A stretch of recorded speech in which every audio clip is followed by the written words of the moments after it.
Student, आप सबका direct physics में स्वागत। चैप्टर 2 गाउस का नियम व अनुप्रयोग, नया चैप्टर शुरू करने वाले हैं।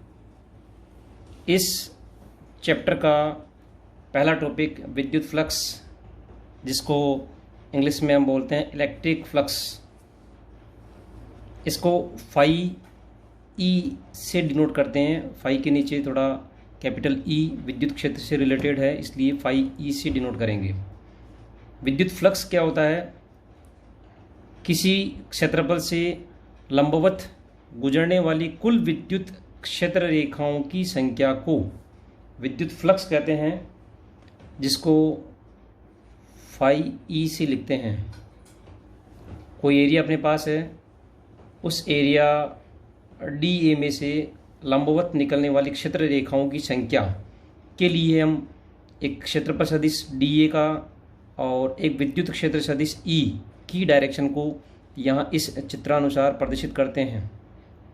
विद्युत फ्लक्स एक अदिश राशि होती है जिसकी कोई दिशा नहीं होती है, क्योंकि यह दो सदिशों के अदिश गुणनफल के तुल्य होता है। यहाँ यह भौतिक राशि निम्न राशियों पर डिपेंड कर रही है, एक ई पर और एक क्षेत्रफल सदिश डी ए पर निर्भर करती है। यहाँ हम देखते हैं कि क्षेत्रफल सदिश डी ए है और इस डी ए का एक घटक डी ए कोस थीटा विद्युत क्षेत्र की दिशा में है, अर्थात ई और डी ए कोस थीटा दोनों की दिशा यहाँ समान है, E D A cos theta, और यह इस अल्पांश के लिए डी फाई के तुल्य होगा। या हम कह सकते हैं D phi equal to E D A cos theta, या d phi equal to E dot D A. यहाँ ई सदिश राशि है, क्षेत्रफल सदिश डी ए यह भी सदिश है, और इसका डॉट मल्टीप्लिकेशन डॉट प्रोडक्ट जो हम देखते हैं वह अदिश राशि के रूप में आएगा, जिसको विद्युत फ्लक्स के रूप में जाना जाता है। यहाँ डी फाई बराबर ई डॉट डी ए विद्युत फ्लक्स को डिनोट करता है, समीकरण 1। तो यहाँ स्पष्ट है, ई सदिश राशि डी ए सदिश राशि और इनका प्रोडक्ट डी फाई के रूप में या विद्युत फ्लक्स के रूप में जो है वह एक अदिश राशि होती है। अर्थात यहाँ से एक हम नई डेफिनेशन बना सकते हैं कि डी फाई का मान या विद्युत फ्लक्स का मान ई अर्थात विद्युत क्षेत्र सदिश और क्षेत्रफल सदिश के बिंदु गुणनफल के तुल्य होता है। यहाँ पर एक बार फिर से डी फाई या विद्युत फ्लक्स हम एक अदिश राशि के रूप में लिखते हैं, अदिश। और यह राशि कौन सी हो गई? सदिश। और यह राशि भी कौन सी हो गई? सदिश।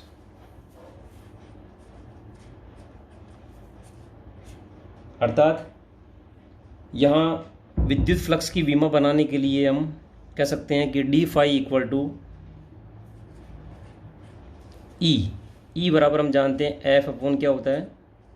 क्यू, और डी ए बल का मात्रक होता है न्यूटन, और इसकी विमा होती है अपने पास m1 L1 T-2, और आवेश की विमा होती है A1 T1, और क्षेत्रफल की विमा होती है A2।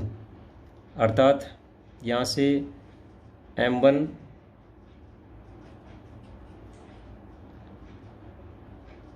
क्षेत्रफल L2, m1 L3 T-3 A-1 ये विमा रहेगी अपने पास। अर्थात फ्लक्स की विमा m1 L3 T-3 और A-1 है। इस फ्लक्स को हम आगे अलग अलग कंडीशंस में लेकर जाते हैं कि इसके लिए क्या क्या कंडीशंस हम अप्लाई कर सकते हैं। नेक्स्ट हम देखते हैं यहाँ पर कि इसकी जो कंडीशंस होती है वो यदि ई की दिशा और क्षेत्रफल सदिश डी ए की दिशा दोनों समान हैं, अर्थात थीटा इक्वल टू कितना है 0, तो इस स्थिति के अंदर फाई बराबर ई डी ए कोस 0, कोस 0 की वैल्यू 1, अर्थात E D A that is equal to maximum, अर्थात इस स्थिति के अंदर फ्लक्स का मान जो है वो मैक्सिमम रहेगा, यानी विद्युत क्षेत्र रेखाओं की संख्या अधिकतम बाहर निकलेगी। फ्लक्स यहाँ पर मैक्सिमम रहेगा, धनात्मक रहेगा और निर्गत स्थिति में रहेगा बाहर की तरफ। सेकंड कंडीशन हम देखते हैं यहाँ पे कि यदि थीटा इक्वल टू 90 डिग्री कर दें, 90 डिग्री मीन्स यदि अपन क्षेत्रफल सदिश इस प्रकार लें डी ए और विद्युत क्षेत्र की दिशा इसी प्रकार रहेगी ई, तो इस स्थिति में यहाँ थीटा इक्वल टू 90 और कोस 90 इक्वल टू 0, तो हम कह सकते हैं यहाँ पर कि फाई बराबर ई डी ए कोस 90 और कोस 90 मीन्स 0, तो फाई इक्वल टू 0, अर्थात ई क्षेत्रफल सदिश और ई दोनों के बीच में अगर 90 डिग्री का कोण है तो उस स्थिति के अंदर फ्लक्स का मान 0 रहेगा। ठीक इसी प्रकार यदि तीसरी स्थिति हम लेते हैं, जबकि थीटा इक्वल टू 180 डिग्री, तो 180 डिग्री के केस में phi equal to minus E D A cos 180 आएगा और कोस 180 का मान -1 होने से माइनस ई डी ए, अर्थात फ्लक्स कैसा रहेगा ऋणात्मक, और यहाँ पर फ्लक्स प्रवेश करेगा, फर्स्ट केस का जस्ट अपोजिट है प्रवेशित फ्लक्स। इस स्थिति के अंदर यहाँ पर फ्लक्स ऋणात्मक और प्रवेशित फ्लक्स रहेगा। तो ये 3 कंडीशन हो गई। फर्स्ट कंडीशन में हमने थीटा इक्वल टू 0 लिया, सेकंड कंडीशन में थीटा इक्वल टू 90 डिग्री और तीसरी कंडीशन में थीटा इक्वल टू 180 डिग्री लिया। अर्थात जनरली हम कह सकते हैं कि यदि संपूर्ण पृष्ठ से अगर कोई फ्लक्स गुजरता है तो गुजरने वाला कुल फ्लक्स हम इस प्रकार भी मान सकते हैं D phi equal to integral of D phi equal to integral E dot D A. यहाँ हमने क्या किया, इसका समाकलन कर दिया, और इसको ऐसा भी कर सकते हैं हम कि phi equal to E dot A, अर्थात फ्लक्स एक तरह से किसी क्षेत्र से लंबवत गुजरने वाले क्षेत्र रेखाओं की संख्या को हम कह सकते हैं, और इसको फाई से डिनोट किया जाता है। यह एक अदिश राशि होती है। यह हमारे विद्युत फ्लक्स का टॉपिक कंप्लीट। नेक्स्ट टॉपिक हम लेते हैं सतत आवेश वितरण। जैसे नाम से ही स्पष्ट है कि सतत आवेश वितरण को हम कह सकते हैं continuous charge distribution, continuous charge distribution, अर्थात किसी तार पर, किसी पृष्ठ पर या किसी आयतन में यदि आवेश संपूर्ण रूप से वितरित है, अर्थात वह विविक्त न होकर कंटिन्यूस सब जगह पे समान रूप से फैला हुआ है, तो इस प्रकार की स्थिति को हम सतत आवेश वितरण कहते हैं। यह 3 प्रकार के होते हैं, रैखिक आवेश वितरण, दूसरा पृष्ठ आवेश वितरण, तीसरा आयतन आवेश वितरण। सबसे पहला लेते हैं हम लीनियर चार्ज डिस्ट्रीब्यूशन यानी रैखिक आवेश वितरण। रैखिक आवेश वितरण नाम से ही स्पष्ट है कि किसी रेखा पर या किसी तार पर यदि आवेश समान रूप से वितरित है तो इस प्रकार का वितरण रैखिक या रेखीय आवेश वितरण कहलाता है। इसमें एक नई फिजिकल क्वांटिटी या भौतिक राशि हम देखते हैं जिसका नाम है रेखीय आवेश घनत्व। इसको हम लैम्डा से लिखते हैं।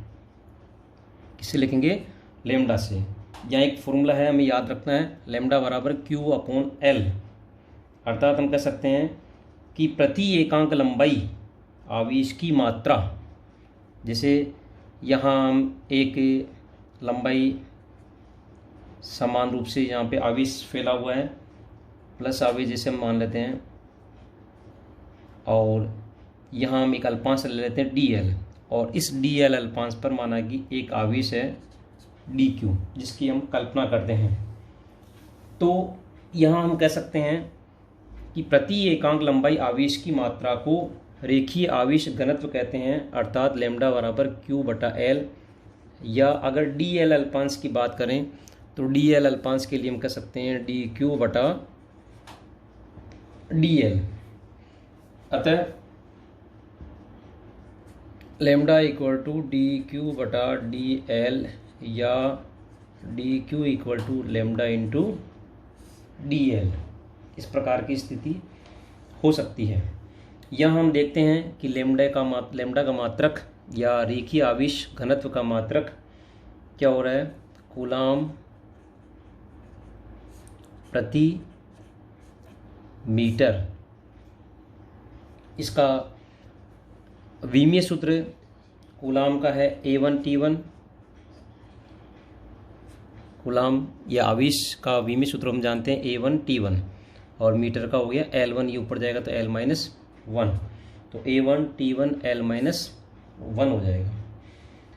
यहाँ इस चित्रानुसार हम देखते हैं कि यहाँ पर एक परीक्षण आवेश रखा हुआ है Q0, और इस Q0 पर कुल बल की गणना करने के लिए हम इस आवेश वितरण तार के ऊपर एक अल्पांश dl लेते हैं, जिस पर एक आवेश dq की कल्पना करते हैं। अतः dq के कारण Q0 पर लगने वाला बल हम जानते हैं कूलाम नियम से, बल F equal to K Q1 Q2/r²। यहाँ पे K Q0 और यहाँ पर आवेश कितना है dq, Q0 dQ/r², और अल्पांश के कारण लगने वाला बल है, इसलिए इसको dF से लिखेंगे। अतः संपूर्ण आवेश वितरण के कारण कुल बल, दोनों तरफ क्या करेंगे, अब इंटीग्रल ले लेंगे, यहाँ पे संपूर्ण आवेश के कारण है इसलिए। अतः F इक्वल टू हो जाएगा अपने पास K Q0 कांस्टेंट dQ/r² का इंटीग्रेशन। नेक्स्ट यहाँ हम इस प्रकार इसको यदि एकांक सदिश रूप में लिखें तो K Q0 integral dQ equal to हम देखते हैं यहाँ पे क्या आया था अपने पास, लैम्डा इंटू dl। तो यहाँ करेंगे हम लैम्डा इंटू dl, और यहाँ पे चूँकि r यूनिट वेक्टर के रूप में रहता है जो कि डायरेक्शन को शो करता है, इसलिए r यूनिट वेक्टर भी लगा सकते हैं। तो λ/r², लैम्डा इंटू dl, और r² के लिए r यूनिट वेक्टर रहेगा जो कि इसकी दिशा को व्यक्त करता है। या इसको F इक्वल टू इस प्रकार भी लिख सकते हैं हम सदिश रूप में, 1/4πε0, K की वैल्यू है, Q0 integration λ/r² unit vector r dl।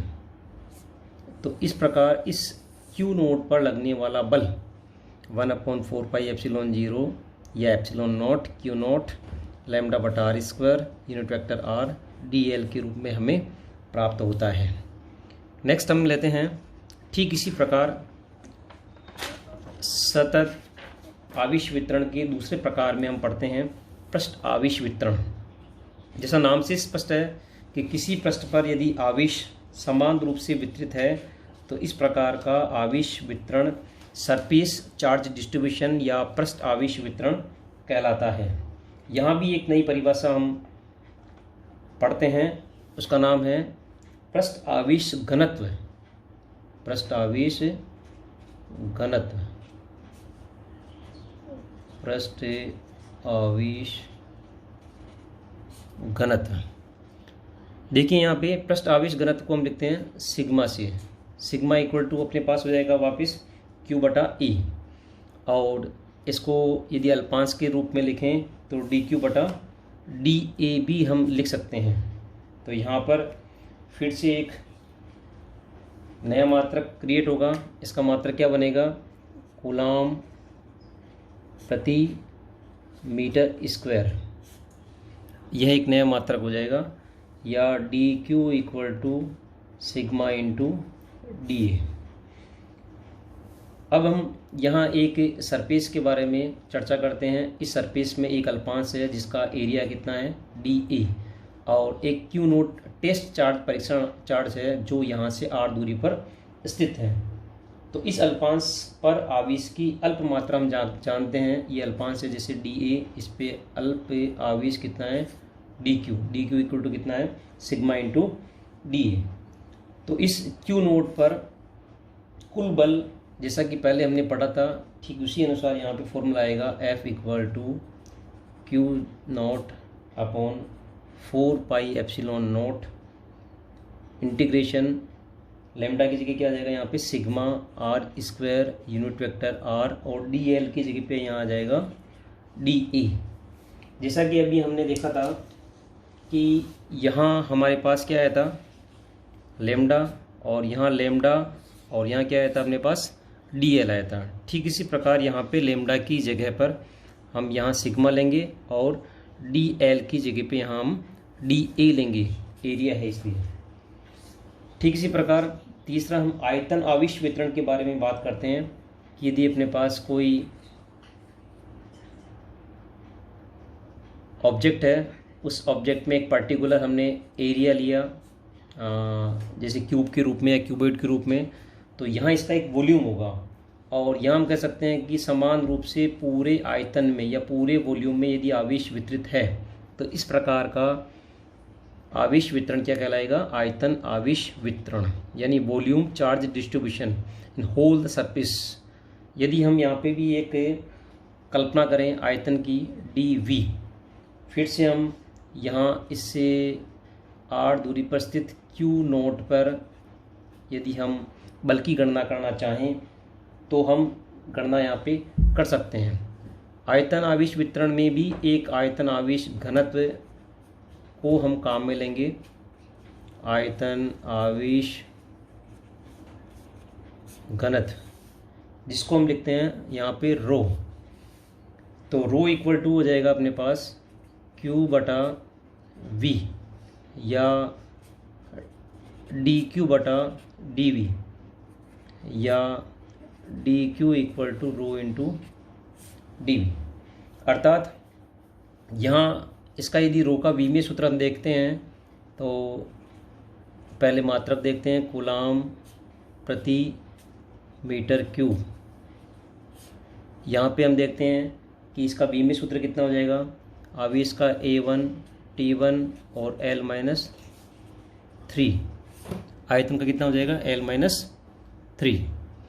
Next हम यहाँ पे देखते हैं कि यदि इस Q नोट पर लगने वाले बल की बात करें तो F इक्वल टू, ठीक इसी तरह से हम देखेंगे यहाँ पे Q नोट बटा 4 पाई एप्सिलॉन नोट इंटीग्रेशन रो बटा r square unit vector r dV। ये इक्वेशन 2, ये इक्वेशन 3 के रूप में हो जाएगी अपने पास। अर्थात यहाँ पर हम आयतन आवेश वितरण के बारे में पढ़ रहे हैं। यह हमारे पूरा कंप्लीट आवेश वितरण या सतत आवेश वितरण हो गया, जिसमें पहला हमने लिया था रेखीय आवेश वितरण, दूसरा पृष्ठ आवेश वितरण, तीसरा आयतन आवेश वितरण। रेखीय आवेश वितरण को हमने किससे लिखा था? लेमडा से। दूसरा हमने आयतन पृष्ठ आवेश वितरण को किससे लिखा था? सिग्मा से। और तीसरा आयतन आवेश वितरण को हमने रो से लिखा था। तो ये हमारे को सिंबल्स याद रखने हैं, लेमडा, नेक्स्ट है सिग्मा, और तीसरा है रो। नेक्स्ट है जो इस चैप्टर का मूल नाम है गाउस का नियम, तो उसकी हम चर्चा करते हैं। अब हम एक इम्पोर्टेंट टॉपिक की ओर बढ़ते हैं, और वो टॉपिक है गाउस या Gauss law. Gauss law, Gauss का नियम क्या कहता है? एक वैज्ञानिक था गाउस, उसने फ्लक्स से रिलेटेड एक परिभाषा बनाई।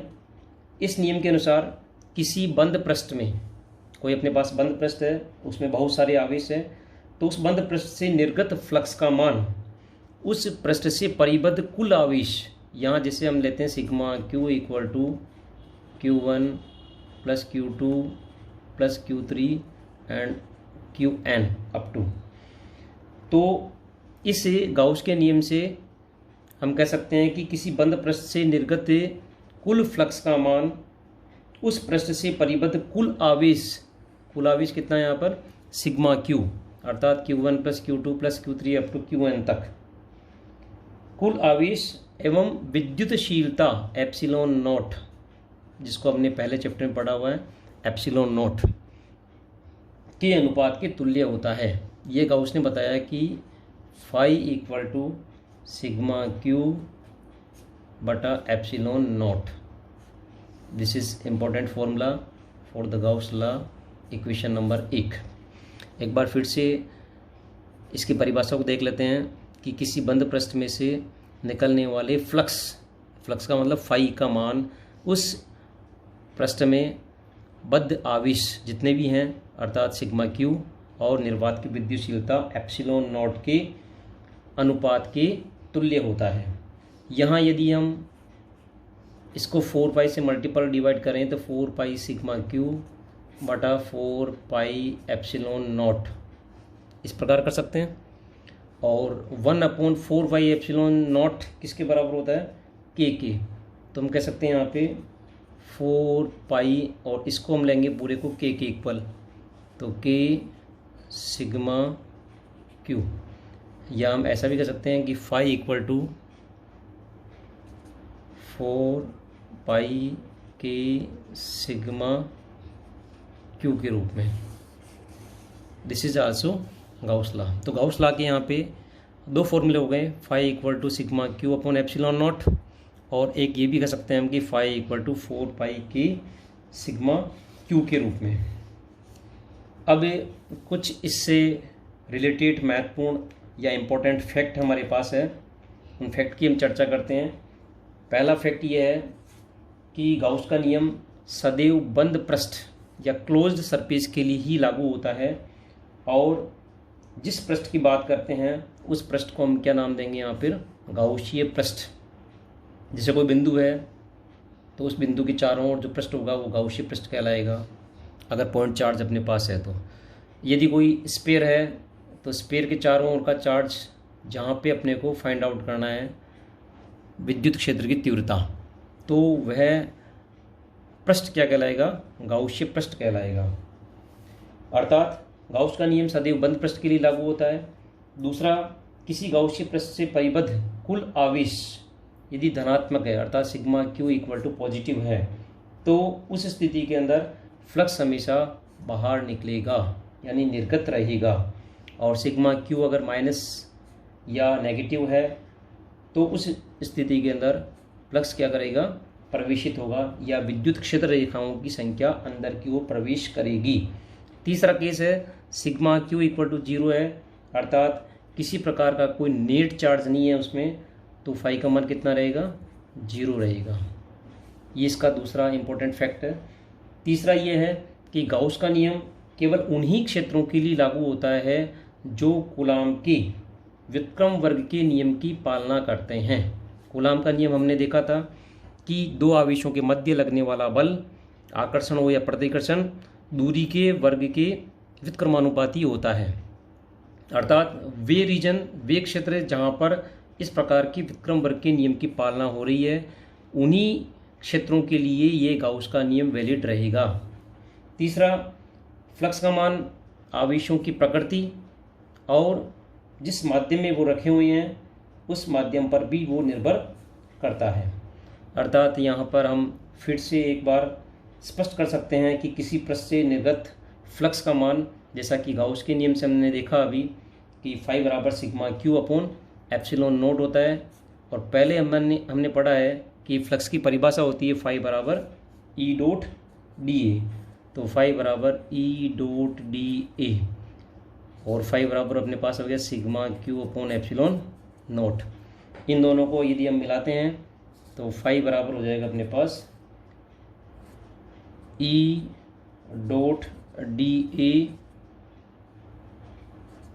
या sigma Q upon epsilon not.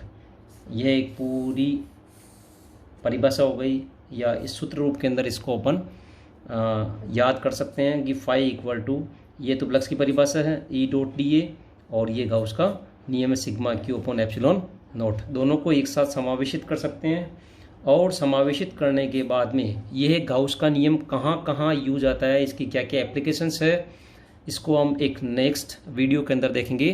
Thank you.